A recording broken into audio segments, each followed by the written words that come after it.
إذا تشطرت بدي أصير إن شاء الله محامية عشان أصير أدافع عن الوطن، عشان أحكم على اليهود. بحلم أكون دكتور عشان أعالج المرضى اللي بيصابوا من اليهود. But in this oppressive situation where the checkpoints are in effect all the time, and now in certain parts curfews 24 hours, to get to the medical care that you need and the center that you need is impossible.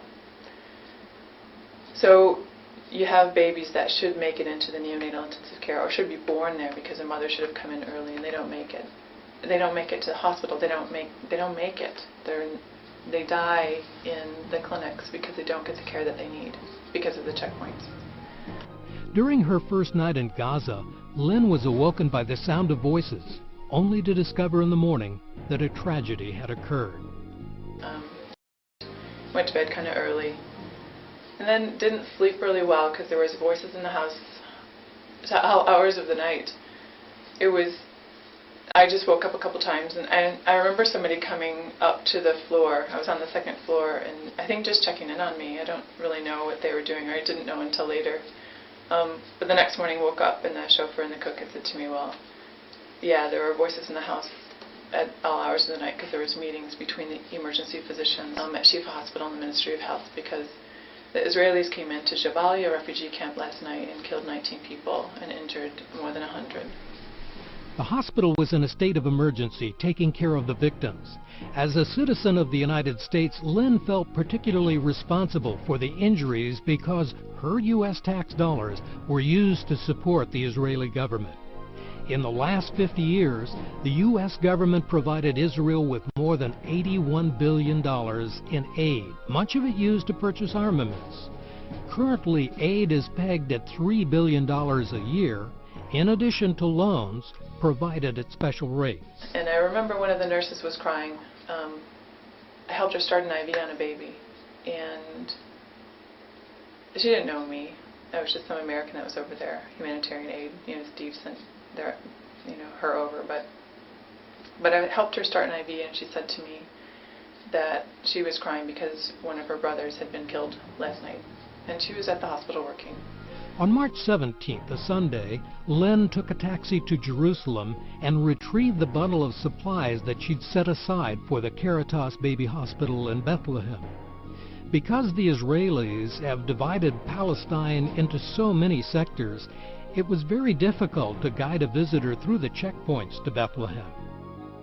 When she arrived in Bethlehem, Lynn stayed in a small Benedictine monastery located near the Caritas Baby Hospital. So when I walked in, there was a baby that was turning blue. His heart rate was dropping. And I walked right in and basically kind of talked them through a neonatal resuscitation, which is what I teach. And I think God put you in the right place at the right time for certain things, and that was just a perfect introduction to, this is Lynn, she's an American nurse, she's here to teach resuscitation, and they listened to me really well after that. While in Bethlehem, Lynn learned how the Israeli practice of turning the water supply on and off arbitrarily led to something called Waterfest. She also learned that the simple act of going to work is arduous and risky for the doctors at the hospital. I had interesting talks with a lot of the people that I worked with. I was educated in things like water fests and what are water fests. The cook was telling me that she had been recently there. I think she had been there a couple years, and recently after she got there, a lot of her staff had come into work really tired, but clean, and really tired, and she asked them why, what's wrong. She said, oh, well, the water was turned on at 2 in the morning this morning. It had been off for 10 days, and that's usual to be cut off, especially in the hot summer months. They just cut off the water for like 10 days at a time, and nobody knows when it's going to be turned back on. But it gets turned back on, and you wake your neighbors up, and you do your washing, and you scrub the floors, and you take a shower, and after 10 days of not having any water. And that's just normal stuff there. One of the physicians I worked with there, Dr. Jamal, had worked for about 10 years in the U.S. And had gone back to Palestine to help his people out, and he was from there. And he said, never in my life would I ever have thought that I would have to walk across the mountains for 3 hours to get to work, carrying nothing. Otherwise I'd be suspicious and shot. And he also said one other thing that I won't forget. He said that normal people, regular people, are being driven to fanaticism because of the oppression. That we have enabled Israel to inflict on virtually defenseless people. Although it's now forgotten, from the time of the Arab conquest in the 7th century AD until the middle of the 20th century, the area now known as Israel was the shared home of Christians, Jews, and Muslims. During most of that long period of time, the degree of religious toleration experienced throughout the Islamic world was unmatched in Western Europe, which was considered a primitive backwater by comparison. With some exceptions, the predominantly Islamic population considered members of all three faiths to be people of the book, sharing a common root in monotheistic Judaism. I was very close to the pizzeria bombing in Jerusalem in August of last year, and I got there, faster than the police did. And I saw an Israeli baby without a head, a woman with a chair leg sticking out of her chest. My reporting, for example, I'm pretty brutal about suicide bombers. I call them wicked. And I say that, I use the word. But I also make a point of saying, why? When you have a population that is being occupied, when their fundamental human rights are being systematically denied, when they're not allowed to move from city to city or from place to place without a huge amount of harassment, when they're being subject to torture, when people are essentially in desperate conditions, it's not a surprise that they're going to be very, very, very angry.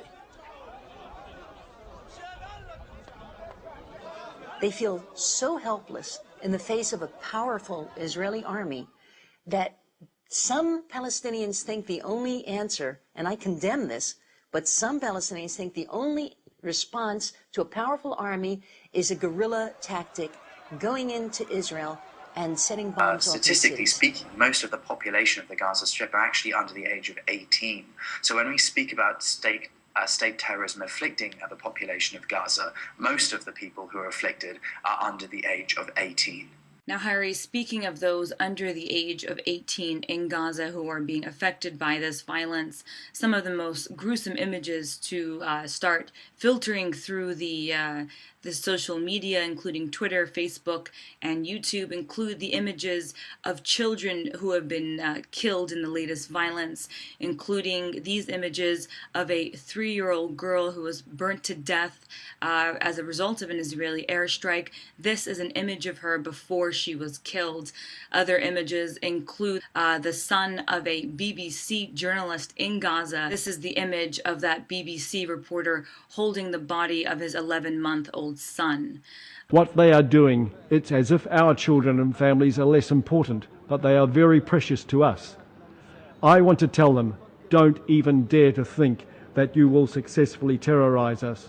We will continue the fight and the resistance. At what point is it okay to start talking about the root cause of these cases? At what point is it okay to start talking about the root cause of these cases?